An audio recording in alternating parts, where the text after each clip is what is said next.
Selamat pagi Ibu Valerie serta teman-teman sekalian.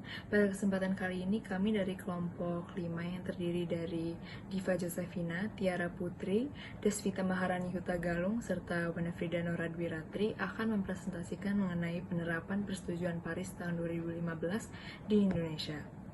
Latar belakangnya adalah perubahan iklim menjadi sebuah isu global yang sangat mendesak untuk diatasi karena pengaruhnya terhadap berbagai sektor di kehidupan manusia.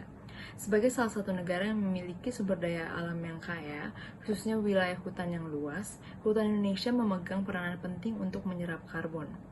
Karena besarnya persentase Indonesia untuk terkena dampak negatif dari perubahan iklim, Indonesia memiliki potensi besar untuk turut andil dalam melakukan mitigasi adaptasi terhadap dampak negatif perubahan iklim.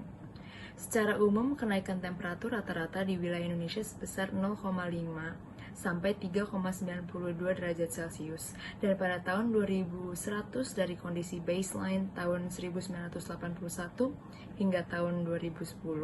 Sedangkan untuk temperatur udara minimum akan mengalami peningkatan sebesar 0,04 sampai dengan 0,07 derajat Celcius. Curah hujan berdasarkan data observasi telah terjadi variasi pergeseran bulan basah dan kering.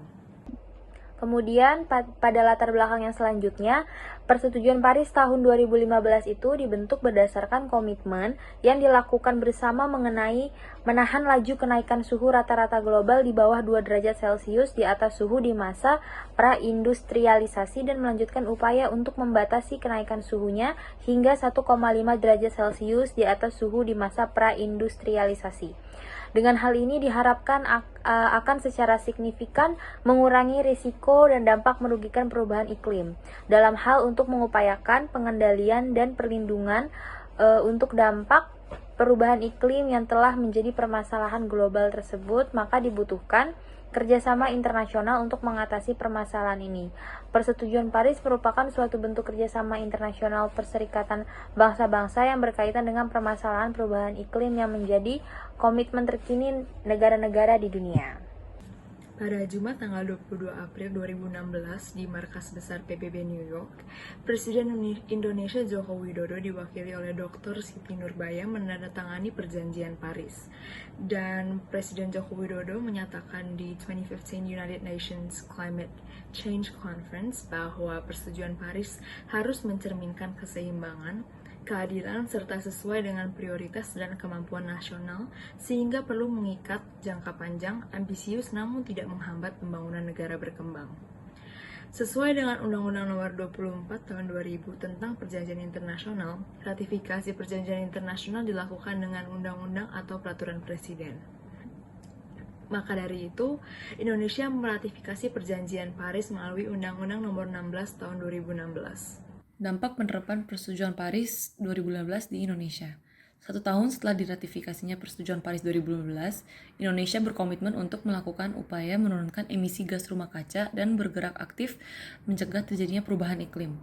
Perjanjian Paris juga memposisikan hutan sebagai kunci dari upaya menurunan gas rumah kaca.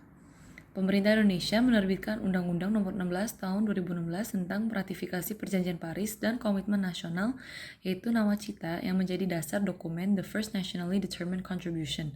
Komitmen nasional menuju arah pembangunan rendah karbon dan berketahanan iklim, dengan adaptasi dan mitigasi perubahan iklim sebagai satu prioritas yang terintegrasi dan lintas sektoral dalam agenda pembangunan nasional. Pada Januari 2016, Indonesia membentuk Badan Restorasi Gambut sebagai langkah cepat Indonesia merespon pasca kebakaran lahan dan hutan pada tahun 2015.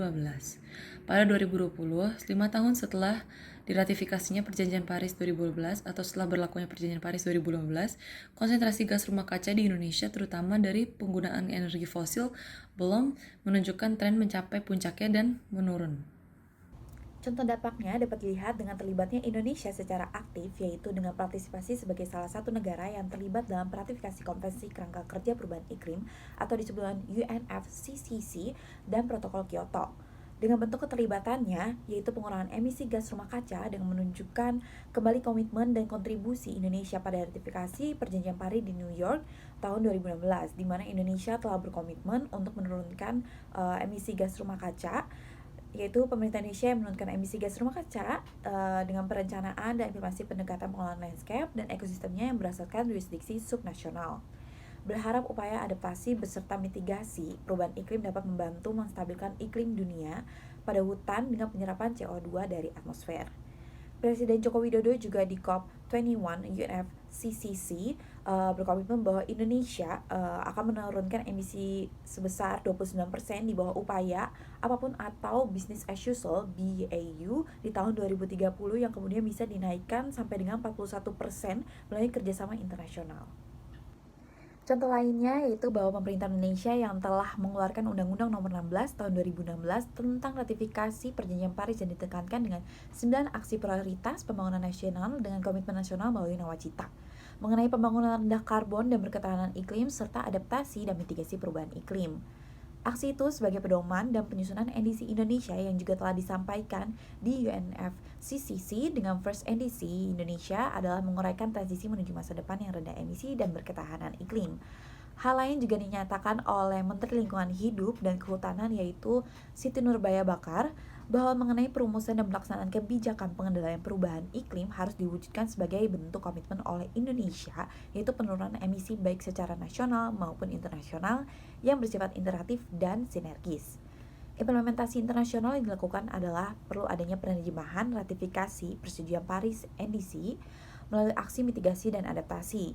Sedangkan dalam implementasi secara nasional dapat dimaksudkan dengan mendukung pembangunan yang berkelanjutan, juga menurunkan emisi terhadap perubahan iklim adalah perlakuan utama yang harus dilakukan. Dengan demikian, pengendalian perubahan iklim akan mengalami kebijakan dalam pengimplementasiannya baik dari segi internasional, nasional, regional, maupun subnasional. Lalu yang terakhir, saran bagi penerapan yang lebih efektif dari Persetujuan Paris 2015 ini. Yang pertama, Persetujuan Paris 2015 berpotensi untuk mengurangi hambatan perkembangan pembangunan di Indonesia sehingga perlu adanya kerjasama dengan negara asing agar pembangunan Indonesia tidak terhambat. Yang kedua, permasalahan mengenai iklim tentu bukan hanya permasalahan yang terjadi di Indonesia saja. Tentu negara-negara lainnya juga merasakan akan permasalahan iklim yang terjadi di negaranya masing-masing. Proses komunikasi antara pihak perlu terus dibangun termasuk dalam menginterpretasikan Persetujuan Paris 2015 dan keputusan-keputusan terkait implementasi Persetujuan Paris 2015. Lalu yang terakhir, bisa disegerakan upaya untuk melakukan pengesahan Persetujuan Paris 2015 dan ditetapkannya ke dalam bentuk undang-undang. Sekian presentasi dari kelompok kami, terima kasih.